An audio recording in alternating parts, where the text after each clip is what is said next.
Unit 19, Night Flight.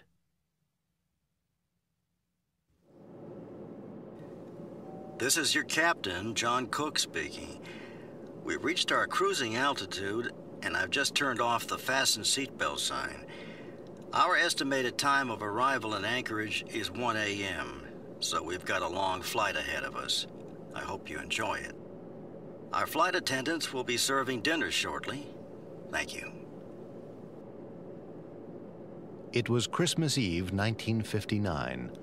A lot of the passengers on the nearly full plane were traveling home to spend the holidays with their families. It was a smooth and quiet flight.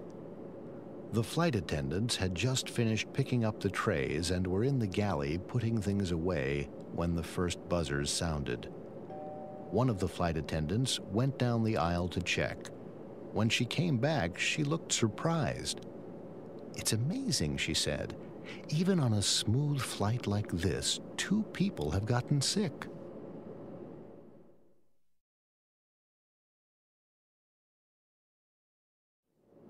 "20 minutes later, nearly half the passengers were sick, violently sick.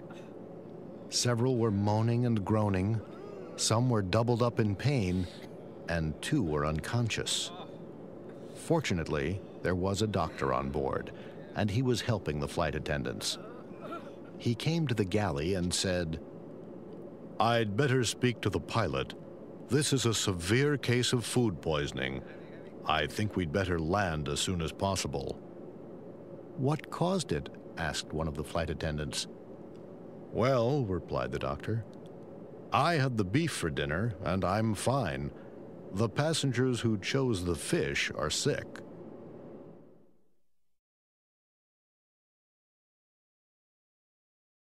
The flight attendant led him to the cockpit. The door was jammed.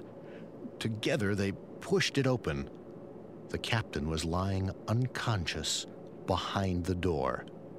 The co-pilot was slumped across the controls, and the engineer was trying to revive him. The doctor quickly examined the 2 men. "Can you land the plane?"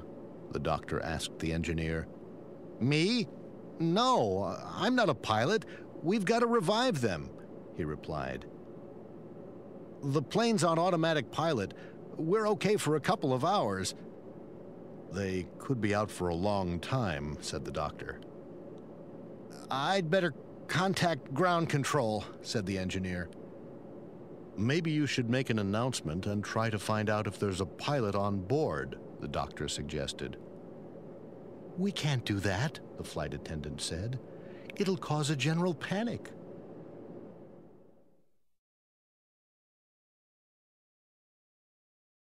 Suddenly she remembered something. "One of the passengers. I overheard him saying that he'd been a pilot. I'll get him." She found the man and asked him to come to the galley. "Didn't you say you used to be a pilot?" she asked. "Yes. Why?" She led him to the cockpit. They explained the situation to him. "You mean you want me to fly the plane?" he asked. "You must be joking. I was a pilot, but I flew single-engined fighter planes, and that was 15 years ago. This thing's got 4 engines.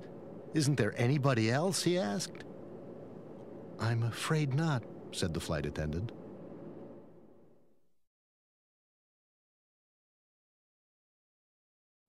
The man sat down at the controls. His hands were shaking slightly. The engineer connected him to air traffic control. They told him to keep flying on automatic pilot toward Anchorage and wait for further instructions from an experienced pilot. An hour later, the lights of Anchorage appeared on the horizon. He could see the lights of the runway shining brightly by a lake.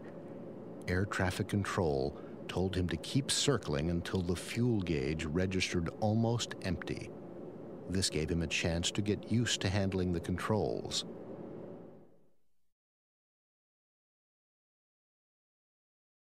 Unit 19. Listening. Listen to the end of the story and answer these questions. In the cabin, the flight attendants and the doctor were busy attending to the sick. Several people were unconscious. The plane circled for over half an hour. The passengers had begun to realize that something was wrong. "What's going on? Why don't we land?" shouted one man. "We've got to get my wife to the hospital." A woman began sobbing quietly. At last, the plane started its descent. Suddenly, there was a bump that shook the plane. "We're all going to die!" screamed a man. Even the flight attendants looked worried. "It's all right," someone said. "The pilot just lowered the landing gear, that's all."